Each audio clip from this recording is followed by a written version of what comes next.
नमस्कार,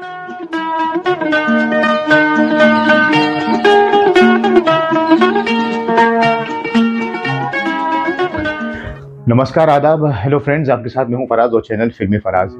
यहाँ बातें फिल्मों की होती हैं। जाओ इस कमरे के आईनों को तोड़ दो, जाओ इस कमरे के आईनों को तोड़ दो। बेअदब ये कह रहे हैं, बेअदब ये कह रहे हैं कि हम पुराने हो गए। बेअदब ये कह रहे हैं कि हम पुराने हो गए। आप इस शेर तक जरूर पहुंचे होंगे। और अब आज का कार्यक्रम, आज का प्रोग्राम, दोस्तों, हमारी फिल्मी दुनिया में और ख़ास करके जो पुरानी फिल्में हुआ करती थी 50, 60, 70 के दशक की, उसमें बड़ी जोड़ियाँ भी रहीं। जैसे कि दिलीप कुमार साहब हों, वैजयंती माला जी हों, माला सिन्हा जी, विश्वजीत जी हों, राज कपूर साहब, नरगिस जी और बहुत सारी, सुनील दत्त साहब, वहीदा रहमान जी। आज भी हम एक ऐसी जोड़ी का जिक्र कर रहे हैं और वो है जॉय मुखर्जी साहब और सायरा बानो जी की। गाड़ी ट्रेन ने रोक दी थी। ट्रेन ने रोक दी? मेरा मतलब है फाटक पर। आप कहाँ जा रही हैं? खैर मुझे नहीं पूछना चाहिए, मैं थोड़ी आपके साथ जा रहा हूँ। जॉय मुखर्जी साहब का करियर बहुत लंबा नहीं रहा, लेकिन जितनी भी फिल्में रही उसमें ज्यादातर फिल्में कामयाब रहीं और म्यूजिकल हिट। और उसकी कई वजह हैं। बहुत से लोग रफ़ी साहब की आवाज़ को मानते हैं, और ओपी नैयर साहब का संगीत हो, शंकर जयकिशन जी का संगीत हो।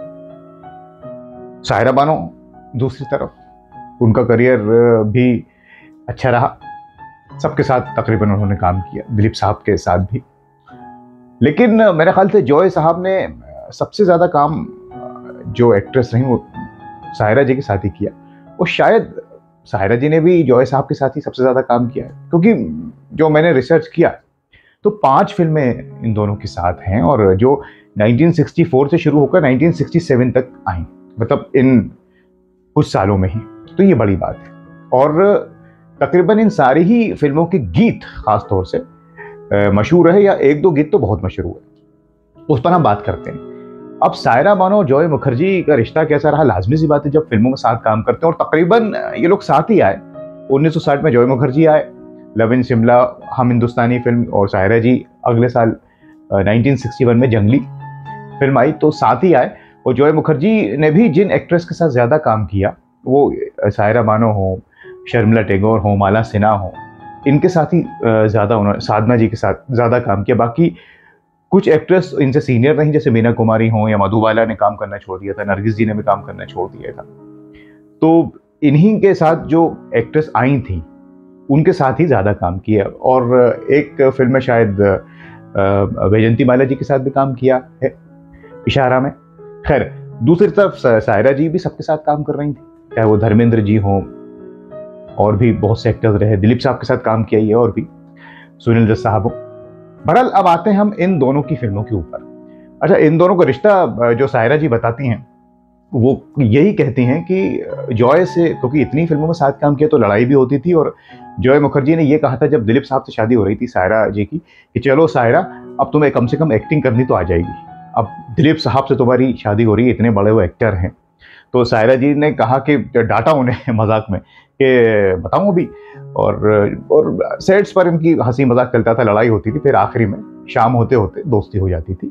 और भी सायरा जी याद करती हैं जॉय साहब को कि खाने के वो बेहद शौकीन थे, और उनके पिता की डेथ के बाद, शशधर जी की, उन्होंने अपने आप को एक तरह से बहुत ज़्यादा ढाल लिया और परहेज करना छोड़ दिया। हालांकि वैसे फिट थे, रेसलिंग वगैरह और फिटनेस पर बड़ा ध्यान देते थे। तो ये सारी चुलबुली बातें रहीं सायरा बानो जी और जॉय मुखर्जी साहब की। और बाकी मिलते जुलते थे ही आपस में, फिल्मों के अलावा भी। लेकिन वो 5 फिल्में इनकी कौन सी हैं, उन पर हम जरा रोशनी डालते हैं। तो 1964 में ये दोनों काम कर ही रहे थे और एक तरह से स्टार बन चुके थे। तो 2 फिल्में आई। अब हम पहले किसी को भी रख सकते हैं, आओ प्यार करें, ब्लैक एंड व्हाइट फिल्म रही, और आर.के. नैयर साहब की मेरे ख्याल से ये फिल्म रही। संगीत इसमें उषा खन्ना जी का है। जी हाँ, उषा खन्ना जी का संगीत, और राजेंद्र कृष्ण जी ने गीत लिखे। तुम अकेले तो कभी बाग में जाया ना करो, ये झुकी झुकी निगाहें तेरी। इसमें मैकमोहन साहब भी आपको यंग दिखेंगे, संजीव कुमार साहब भी हैं, और सायरा बानो और जॉय मुखर्जी। अलग तरह की एक फिल्म है, अगर आपने इसको देखा हो। थोड़ी सी स्ट्रगल वाली फिल्म है, स्टोरी वाली फिल्म है, और गीत और संगीत भी इसका ठीक ठाक रहा। बहुत ज़्यादा अच्छा भी नहीं रहा और बहुत वीक भी नहीं था। बहरहाल ये पहली फिल्म रही आओ प्यार करें 1964 की सायरा बानो और जॉय मुखर्जी की। आओ प्यार करें, प्यार करें, आओ प्यार करें। दिलबर दिलबर ओ दिलबर हैया हबी ओ दिलबर दिलबर। ये झुकी झुकी झुकी निगाहें तेरी, ये रुकी रुकी तो है वहाँ फिर चांदनी को कौन शबे गम से कोई कह दे कहीं सुनहरी शाम थी बहकी बहकी जिंदगी। तुम अकेले तो कभी बाग में जाया न करो। तो फिर क्या होगा, तो फिर क्या होगा। दिल के आईने में तस्वीर तेरी रहे के लिए मैं दीवाना बना, वो भी कहते हैं दीवाना मुझे। अब इसी साल एक कलर फिल्म आई देवेंद्र गोयल साहब की, दूर की आवाज। इसमें संगीत रहा संगीतकार रवि और शकील बदायूं ने सामने नगमे लिखे और जॉनी वॉकर साहब भी इसमें थे और मेरे ख्याल से मलिका जी थी और बहुत सारे आर्टिस्ट थे और प्राण साहब। दूर की आवाज फिल्म अच्छी रही, कामयाब रही, मैं ये कह सकता हूँ। लेकिन बहुत बड़ा इसमें जो हाथ रहा वो इसका संगीत का रहा। शकील साहब ने जो नगमे लिखे और रवि साहब ने जो तर्ज बनाई, रफ़ी साहब और आशा जी और लोगों ने गाए, हुस्न से चांद भी शर्माया है, आह मुकद्दर आजमाना चाहता हूँ, एक मुसाफिर को दुनिया में क्या चाहिए। बहुत हसीन इसके दिलकश दोस्तों इसके नगमे रहे और सायरा जी बड़ी खूबसूरत रही।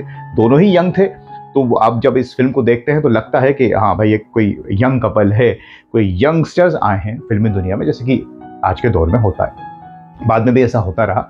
तो ये फिल्म में भी लोगों ने इन दोनों को पसंद किया। यही वजह रही कि इनको रिपीट किया गया और आने वाले दिनों में भी, आने वाले सालों में भी जॉय मुखर्जी और सायरा बानो को साथ में काम किया। अब ये देवेंद्र गोयल साहब की फिल्म थी। मुकद्दर आजमाना चाहता हूँ तुम्हें, हाथ होठों से अफसाने प्यार के मंजिल को अपने हुस्न से चांद भी शर्माया है।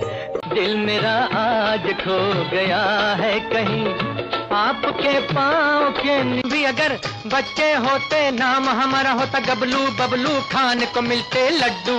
एक मुसाफिर तो दुनिया में क्या चाहिए, सिर्फ थोड़ी सी टूट कर दिलवाला गे ओ सैया जी, टूट कर। अब 64 के बाद 65 में मेरे ख्याल से इनकी कोई फिल्म नहीं आई। बाकी अलग अलग ये काम कर रहे थे। जॉय साहब की अलग फिल्में आ रही थी दूसरी एक्ट्रेस के साथ और सायरा जी भी काम कर रही थी। अब 1966 में इनकी दो फिल्में आई। एक तो फिल्म रही ये जिंदगी कितनी हसीन है। जी हाँ, एक बार फिर से R.K. नैयर साहब की फिल्म, अशोक कुमार साहब भी इसमें रहे। संगीत रवि साहब का एक बार फिर से और गीत लिखे राजेंद्र कृष्ण जी ने। इसके नगमे भी, ये फिल्म हालांकि इतनी कामयाब नहीं हो पाई जितनी हो सकती थी, लेकिन गीत और संगीत इसका थोड़ा बहुत चला। ये जिंदगी कितनी हसीन है, जीने का अगर अंदाज आए। इसमें एक गीत रफ़ी साहब ने गाया जिस पर थोड़ी कंट्रोवर्सी भी हो गई थी, उसमें थोड़ी तब्दीली भी की गई जब फिल्म में रखा गया। हुस्न का ये मयार नहीं है, नंगे बाजू नंगी रानी, ऐसे करके ये गीत है। तो ये दो पार्ट में आपको सुनने को मिलेगा। फिल्म में थोड़ा सा एडिट करके इसको रखा गया। तो बहरहाल ये फिल्म रही, इसमें फॉरेन की शूटिंग भी है, विदेश की, और अलग अलग लोकेशंस हैं। लेकिन उसके बावजूद भी ये फिल्म ज़्यादा कामयाब नहीं हो पाई। इसको याद किया जाता है गीत और संगीत के लिए, और बाकी अपनी अपनी पसंद हो सकती है। बहुत से लोगों को ये फिल्म पसंद भी है।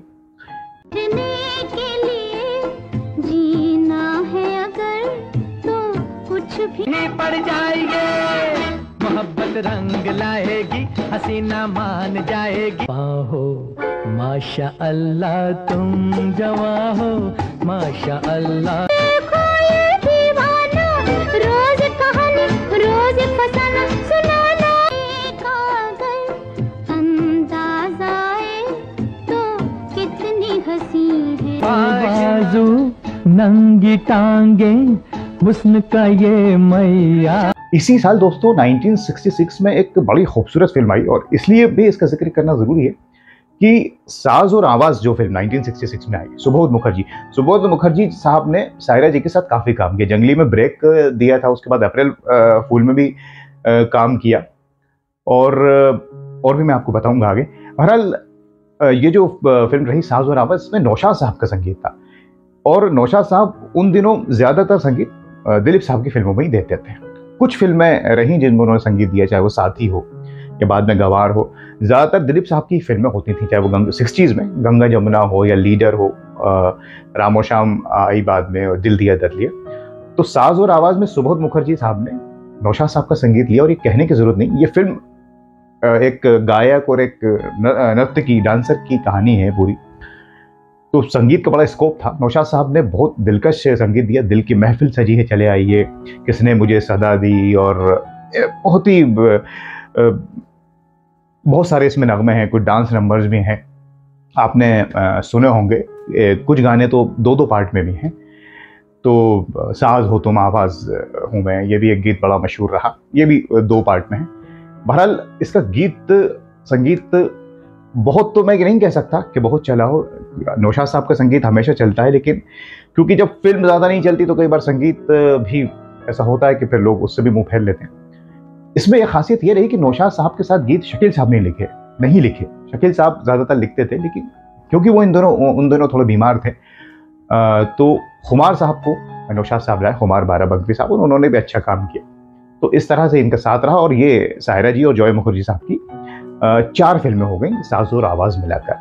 साज हो तुम आवाज हूँ मैं, तुम भी नाज देने वाले, आवाज दे तुम्हें सदा दी मैंने, तुम्हें दिल की महफिल सजी है चले आइए, आपकी बस कमी है मोहब्बत पर छेड़ा हुआ नगमा, दुल्हन बन के आई उमंगों की शान, साज हो तुम आवाज हूँ मैं, तुम भी नार की राह बहार की मंजिल पाने वाले, की रात आई दिल के फूलों की दुनिया, लतारों की दुनिया, ने मुझे सदा दी, किसने मुझको ना दूर समझा, मैं इसी साल 1966 में दिलीप साहब से सायरा जी की शादी भी हुई, और फिर उसके बाद भी वो काम करती रही, दिलीप साहब अपने काम करते रहे। दोस्तों 1967 में अगले साल यानी 66 के बाद 1967 में जो सायरा जी मानती हैं कि शागिर्द फिल्म आई, और ये इनके करियर की जॉय मुखर्जी के साथ सबसे बड़ी हिट फिल्म साबित हुई। शागिर्द, जितनी 5 फिल्में इन्होंने साथ की, उसमें सबसे ज्यादा कामयाबी शागिर्द को मिली। लक्ष्मीकांत प्यारेलाल जी का इसमें संगीत रहा, और गीत लिखे मजरू सुल्तानपुरी साहब ने। इसमें IS जौहर साहब का बड़ा अहम रोल रहा, नजीर हुसैन साहब थे, अशला सचदेव जी थी। अपनी फिल्म बड़ी अलग ही फिल्म, मदनपुरी साहब कॉमेडी भी है, गाने बड़े अच्छे हैं, वो हैं ज़रा खफा खफा, और वो गीत रफ़ी साहब की आवाज़ में ना जॉय साहब के लिए, बड़े मियाँ दीवाने ऐसा ना बनो, और सायरा जी के ऊपर भी बहुत से गीत इसमें, दिल विल प्यार व्यार जो नगमे हैं।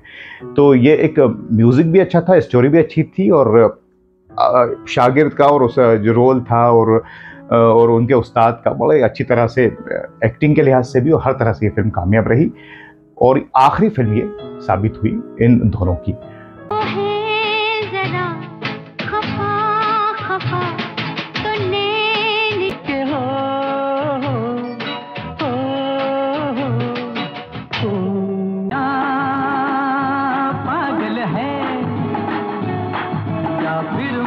बड़े मियाँ दीवाने ऐसे न बनो, पड़ी मैं तेरे पास, प्यार व्यार मैं क्या जानू रे, जानू तो जानू बस इतना, रुक जा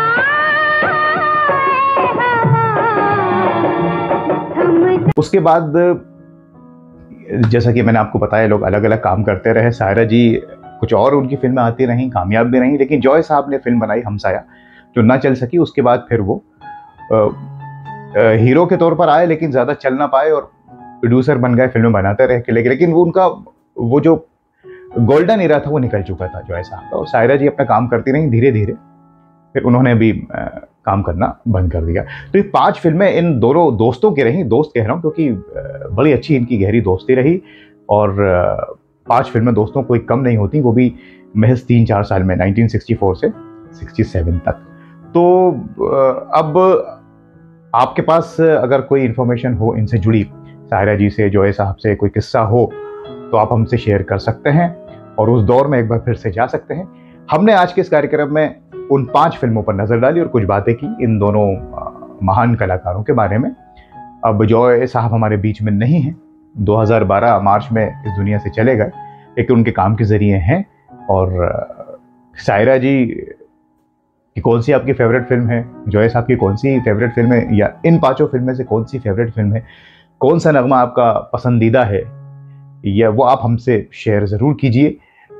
मेरा कौन सा है, मैं तो इन सभी को पसंद करता हूँ, लेकिन दूर की आवाज़ और साज और आवाज़ के जो दिल की महफिल मुझे बड़ा पसंद है, और हुस्न से चांद भी शर्माया। आपका कौन सा पसंदीदा नगमा है, हमें कमेंट्स करके बताइएगा। अब मैं जाता हूँ, कुछ और आपके लिए इन्फॉर्मेशन लेकर आऊँगा। कुछ भूल चूक, कुछ गलती हुई हो तो उसके लिए हम माफ़ी चाहते हैं, आप हमें कमेंट्स करके सही कीजिएगा। अगले कार्यक्रम तक के लिए अपना ख्याल रखें। अब अपने दोस्त फराज को इजाज़त दीजिए। नमस्कार, खुदा हाफिज।